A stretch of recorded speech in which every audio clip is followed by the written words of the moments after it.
Good morning student. आज हम कक्षा 8वीं के विषय गणित के प्रश्नावली 5.3 का अध्ययन करेंगे। प्रश्नावली 5.3 प्रश्नावली 5.3 हमको क्या दिया है? 5.3 में हमने आपको प्रायिकता समझाया था। अब हम उसी के सवाल करेंगे। इन प्रयोगों को आप, पहला सवाल दिया, इन प्रयोगों में से आप जो परिणाम देख सकते हैं उसको उन्हें लिखिए। अब एक दिया हमको इस तरीके से आकृति दिया है, यहां पे आपको इस तरीके से बने हुए हैं।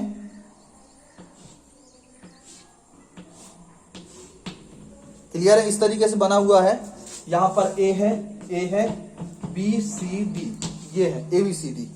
आपको बोला पहिए को घुमाना है। आपको बोला है इसका प्रयोग करके आपको बताना है कि इन प्रयोगों में आप जो परिणाम देख सकते हैं उन्हें लिखिए। तो पहिए को घुमाने में क्या क्या परिणाम दिख रहा है? परिणाम दिख रहा है ए बी सी डी। क्या क्या परिणाम दिख रहा है? ए दिख रहा है, ए 2 बार दिख रहा है, बी दिख रहा है, सी दिख रहा है, डी दिख रहा है। मतलब यहां पर इसका आंसर क्या गया? इसमें क्या क्या दिख रहा है? A B C D. पहिए को घुमाने में जब पहिए घुमाएंगे तो हमको ए 2 बार दिख रहा है, बी दिख रहा है, सी दिख रहा है, डी दिख रहा है। क्लियर है? दो सिक्कों को एक साथ उछालने में, अब जब दो सिक्कों को एक साथ उछालते हैं तो हमको क्या दिखता है? अब दो सिक्के को एक साथ उछालते हैं, दो सिक्के जब हम एक साथ उछाले, आप अच्छे समझिए, हम जब एक सिक्के को उछालते हैं तो उसमें या तो चित्त आता है या तो पट्ट आता है। ये तो चित्त भी हो सकता है, पट्ट हो सकता है। लेकिन दो सिक्के जब उछालेंगे तो क्या हो सकता है? दोनों में है। एक साथ अपन उछाले तो दोनों में या तो हेड हो गया, दोनों में हेड, तो हमने उसको लिख दिया एच एच। ठीक बेटा, हमने उसको क्या लिख दिया? H H. इसके पश्चात अब हमने फिर से उछाला तो दोनों में क्या हो गया? टेल टेल हो गया, मतलब टी टी हो गया। समझ में आ रहा सभी को ना? भाई हमने सिक्का उछाला एक साथ तो दोनों में हेड आ सकता है, दोनों फिर से उछाले तो दोनों में टेल आ सकता है, दोनों फिर से उछाले तो पहले वाले में हेड और दूसरे वाले में टेल, मतलब पहले में हेड हो गया दूसरे में टेल, और फिर से उछाले तो उल्टा हो जाएगा, क्या? पहले में टेल और दूसरे में हेड। यानी इस तरीके से इसकी 4 वो बनती है। क्लियर? इसको प्रतिदर्श समष्टि कहते हैं, प्रतिदर्श समष्टि। अब आपको बोला है जब एक पासे को फेंक, दूसरा क्वेश्चन दिया है, दूसरा क्वेश्चन बोला है जब एक पासे को फेंका जाता है तब हम निम्नलिखित प्रत्येक घटना से प्राप्त होने वाले परिणामों को लिखिए।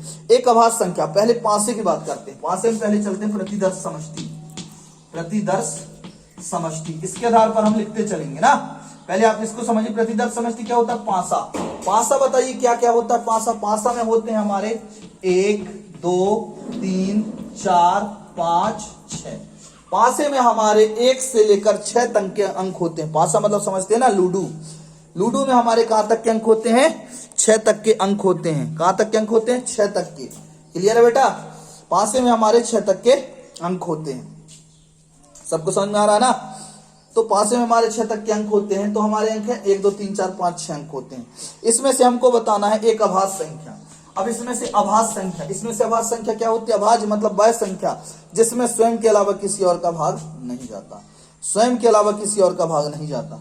तो स्वयं के अलावा किसमें? 2 है और 3 है और 5 है। हमने आपको पहले विस्तार से समझा चुके हैं। तो इसमें हमारा है 2 3 5। ठीक। बी नंबर हमको सवाल दिया है एक अभाज्य संख्या नहीं है। अब अभाज्य संख्या 2 3 5, तो अभाज्य कौन कौन नहीं है? अभाज्य हमारी 1 नहीं है, 4 नहीं है और 6 नहीं है। ये हमारा आंसर आ गया। दूसरा शुरू करते हैं उसी में। दूसरा का पहला दिया 5 से बड़ी संख्या। बताइए 5 से बड़ा कौन है? यहाँ 5 से बड़ा सिर्फ 6 है, तो हमारा 5 से बड़ा है हमारा 6। ठीक। उसी में दूसरा दिया, दूसरे में दूसरा 5 से बड़ी संख्या नहीं। 5 से बड़ी संख्या कौन है? 5 से बड़ा कौन है? 6। 5 से बड़े कौन कौन नहीं है? 1 2 3 4 5।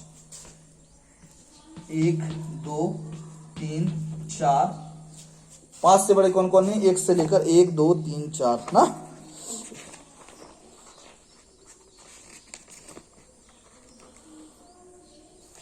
पांच से बड़े नहीं है, 5 से बड़े नहीं तो 5 भी आएगा।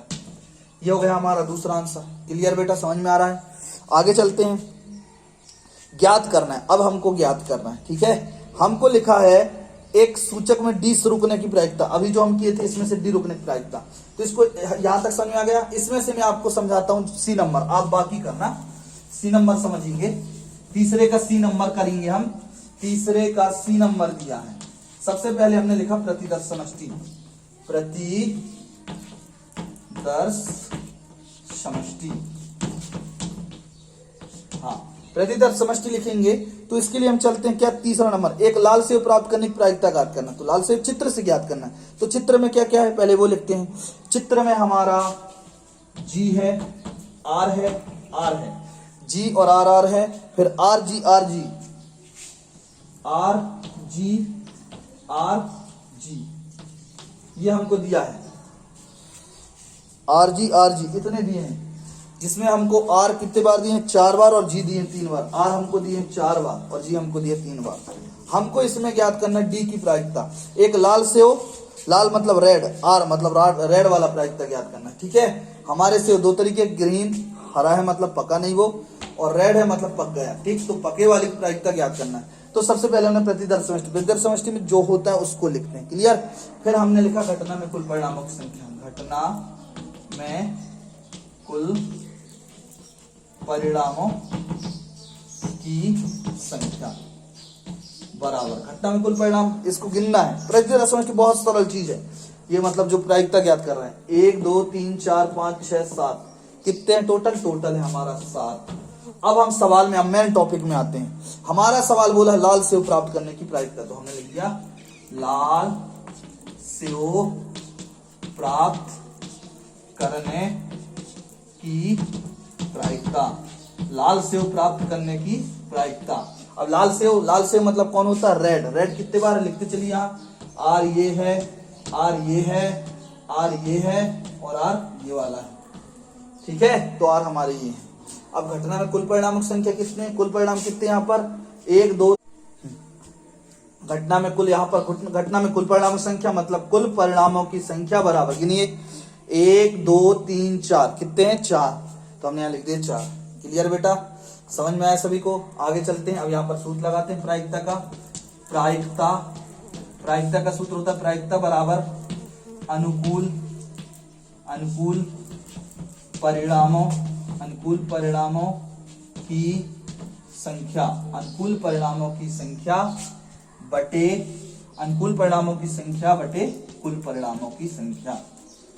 कुल परिणामों,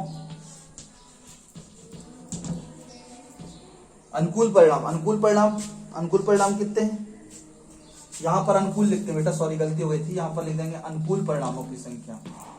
अनुकूल परिणाम, कुल परिणाम तो ये होते हैं ना, अनुकूल कितने हैं, अनुकूल है हमारे 4, तो हमने लिख दिया 4 बटे कुल कितने हैं 7, तो हमने लिख दिया 7। ये हो गया हमारा आंसर। इतना सा करना है। इसी की जैसे हमने कहा सवाल और समझ लेते हैं। सवाल नंबर 10 में देखिए, आपको लिखा है पृथक पर्चियों पर 1 से 10 तक की संख्या लिखी। तो 1 से 10 तक तो हमने प्रतिदर्श समष्टि में लिख दिया, 1 से लेकर 10 तक लिख देते हैं। 1 2 3 4 5 6 7 8 9 10, कुल कितनी संख्या हो गई है 10, तो हमने लिख दिया कुल परिणामों की संख्या। घटना में कुल परिणामों की संख्या 10। क्लियर है। आपको यहां से कोई भी एक सवाल लेते हैं, संख्या 6 प्राप्त करना है, आपको 4 बार हल करना है, तो हम समझा देते हैं 6 वाला। संख्या 6 प्राप्त करने का, अरे चौथा देख लीजिए, इसके अंतर्गत चौथा देख लीजिए। चौथा का है, चौथे का अंदर हम क्या देख रहे हैं, चौथे के अंदर हम देखेंगे कौन सा, चौथे के अंदर बोला है चौथा नंबर, एक अंक की संख्या प्राप्त करना, एक अंक की एक संख्या प्राप्त करना। चौथा है एक अंक की संख्या प्राप्त करना, संख्या प्राप्त करने की प्रायिकता, एक अंक की संख्या प्राप्त करने की प्रायिकता। कौन सी संख्या, एक अंक की संख्या प्राप्त करने की प्रायिकता। क्लियर है। तो एक अंक की संख्या कौन कौन है, 1 2 3 4 5 6 7 8 9, इसमें कितने अंक है 2, तो हमारे इसमें कौन कौन आएंगे 1 2 3 4 5 6 7 8 9, तो कुल परिणाम कितने हो गए, कुल परिणाम हो गए हमारे यहाँ 9, और अनुकूल तो आंसर लिख देंगे, अनुकूल परिणाम मतलब 9 बटे कुल 10, ये आंसर आ गया। क्लियर बेटा, समझ में आया यहाँ तक, क्लियर है, धन्यवाद।